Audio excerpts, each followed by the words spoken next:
Good morning, sir. Welcome to Renzi Cafe and Restaurant. I believe you have a reservation. No. May I have your name and for how many persons, please? Lawrence Mendoza and for one person only. Would you prefer a smoking or non-smoking area? Non-smoking area, please. This way, please.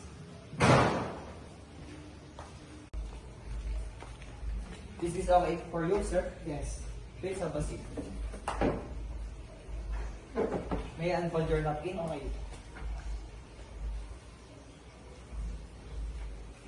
Thank you. How about some refreshing drinks to start with? Would you like an iced tea or pineapple juice? Iced tea, please. Excuse me, sir. Excuse me, sir. Here's your iced tea, sir. Thank you. By the way, my name is Yaren, and I will be your dining attendant for today. Just don't hesitate to call me whenever you need something. Excuse me, sir. Excuse me, sir. Please have some water. Thank you. Excuse me, sir. Excuse me, sir. I would like you to present to you our menu for your selection. I will take your order whenever you're ready. Thank Excuse you. me, sir.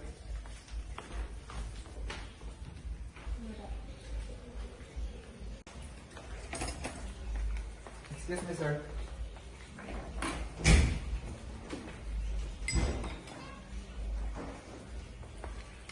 Excuse me, sir. Here's your appetizer. Excuse me, sir. May I suggest to you our premium white wine, which is Bridger Merlot, a product of Napa Valley with a vintage year of 2017 and an alcohol content of 14%. It has intense flavors of plum, blueberry, and blackberry.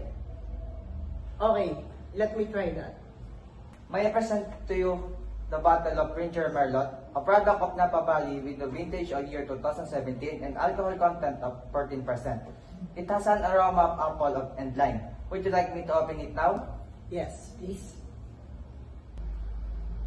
May I present to you the cork? May I pour you the wine for you? Yes, please. Thank you. Excuse me, sir. Excuse me, sir. This is your slice of cake. Would you like some coffee or tea to go with it? No thanks. Excuse me, sir.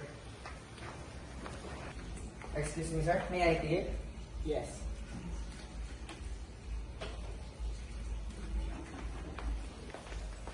Excuse me, sir. Here's your bill.